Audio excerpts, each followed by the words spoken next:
Hey fellow flowers, Violet here, and welcome back to my messy craft space. I got a request to do a staircase stitch tutorial, so I thought I would show you guys how to make this fun, funky keychain today. I love getting requests from you guys, so please comment down below what you'd like to see next on this channel. I do have some fun Halloween themed tutorials coming, so be sure to click subscribe and ring that notification bell so that way you don't miss a new tutorial. Before we get into it, I wanted to just suggest that if you want, you can start off by first trying to make the star stitch so you can get kind of the technique down of doing a 90-degree turn like on this lanyard, where you kind of get like this zigzag effect. This one just uses the box stitch, but today we're actually going to be using the brick stitch, and we're going to be turning the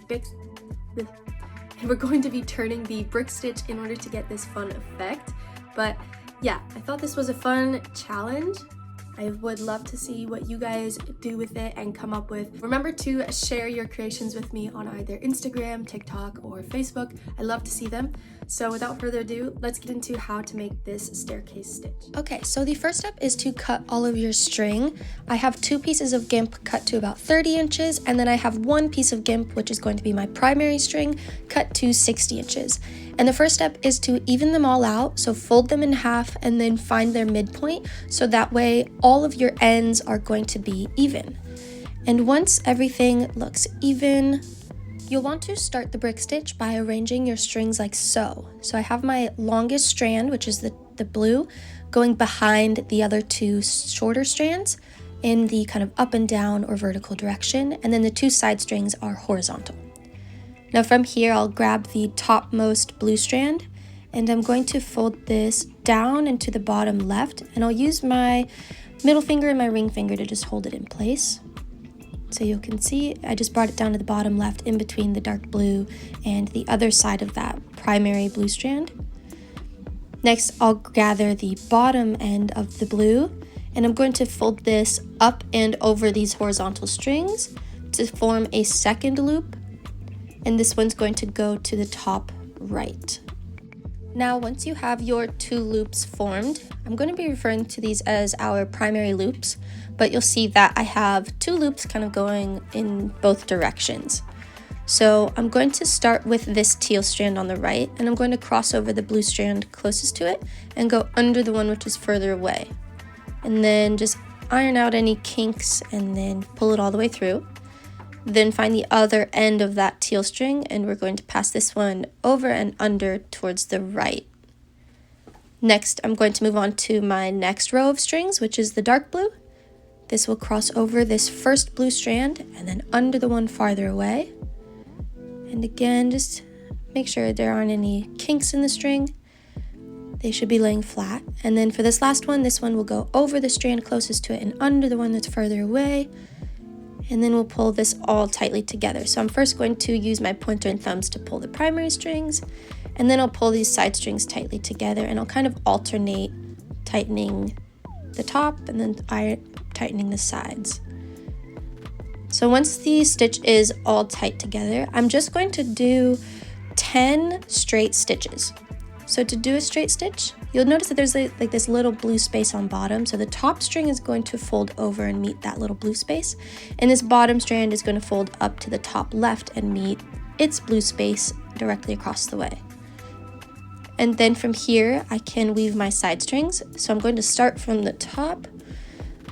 So the top for me is this teal string on the left. And this is the first strand. I'll go over and under the loop farther away, like so.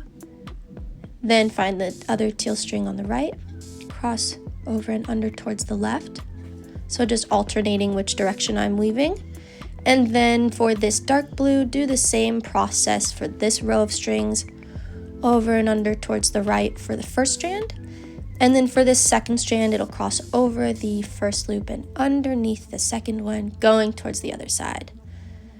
And I can pull this all tightly together. And this is just a straight brick stitch that we are doing here. Now from here, I want to do 8 more straight stitches so that I have a total of 10 if we include the base and this first stitch that we've done. So just continuing to form my 2 loops and then weave all of my side strings over and under towards the opposite side. And then we will be ready to do our first turn. And I do have a tutorial on how to do the 90-degree turn. I'll post all of the kind of helpful links down below in the description box for you to reference. But you'll see I've just done the base stitch and then 2, so I'm going to go for 8 more. Okay, so after a couple of minutes, here's what you should have. It's just a straight brick stitch, and I'm bringing back my little hammer keychain to help me count my stitches. Just in case we need to check, there's the base stitch, then 1, 2, 3, 4, 5, 6, 7, 8, 9. So 9 plus that base stitch, we're at 10 stitches, and we are ready to do our first turn. Now, anytime you are doing a turn on a lanyard, you want to face the lanyard in the direction that you want to turn.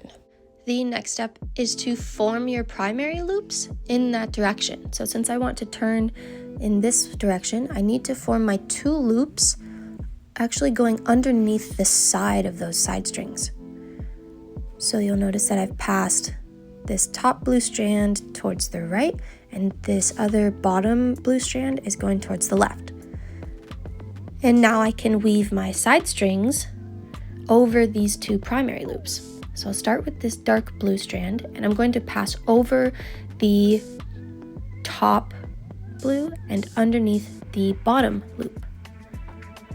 So over that one and underneath this one through here. And then next, I need to find my other dark blue strand, which is kind of pointed away from me and like towards the back. You see it's back there.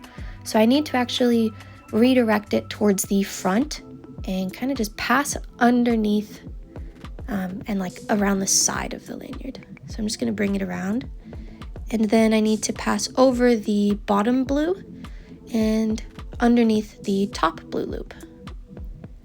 And I'll pull this one all the way through, and then I'll move on to my teal strands. This teal strand is going to pass over the blue strand closest to it and underneath the one which is further away. So over the blue strand on top and underneath the blue strand on bottom. So I'll find the end of it over that one and underneath this one here. And we'll pull this through. And then I need to do the same thing where I bring the other side of it around the side of the body because it's pointed backwards. So we'll just bring it around to the front and then cross over the bottom strand and underneath that top loop, like so. And from here, I can pull all of my strings tightly together. So I'm pulling on those primary loops, and then I'm going to pull the sides. And you'll notice I made a little mistake here. My side dark blue is crossing over the main strand. So it looks a little funny, but that's okay. All I need to do is just push this blue strand up and then pull it through so that the loop is flush. So let me just fix that. We'll get this out of the way. And there you go. So now if you did it right, you should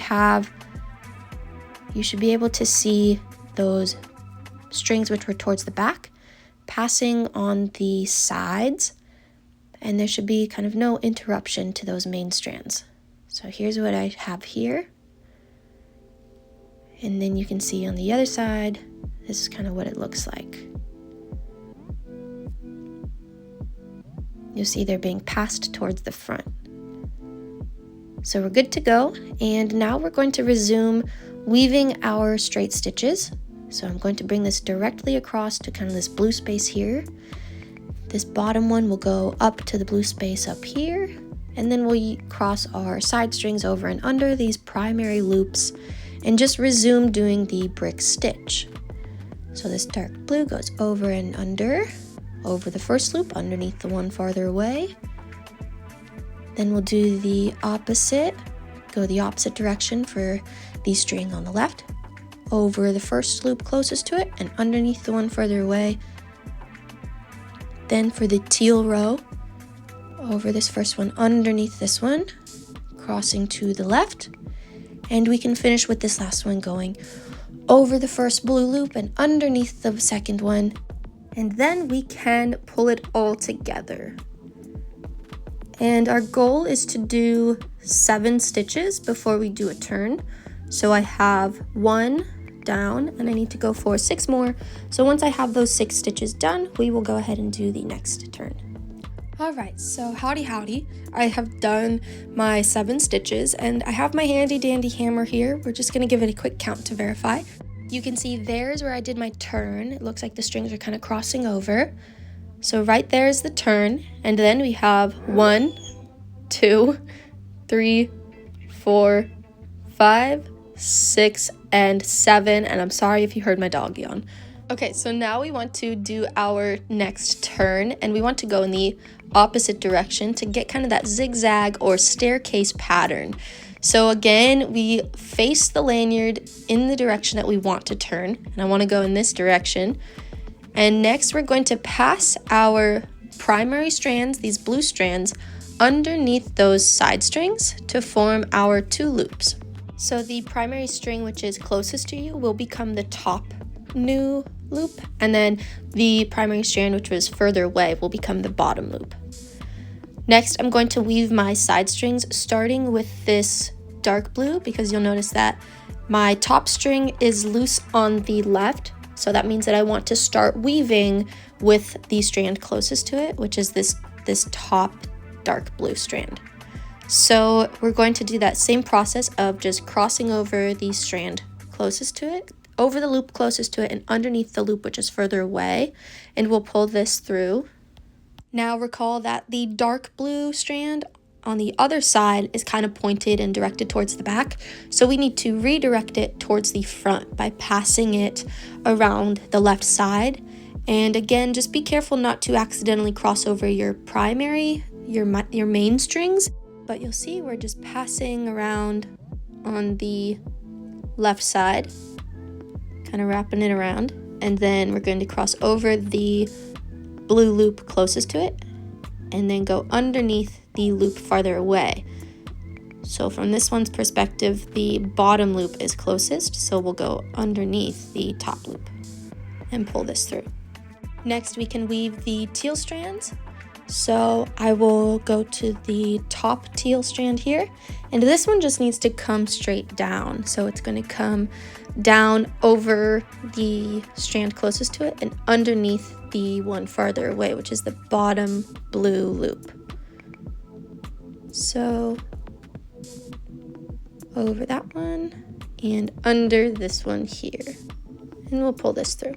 And we're ready to do the last teal strand, which is facing the back. So we're going to pass the string around the right side, so underneath, and kind of avoiding those primary strands.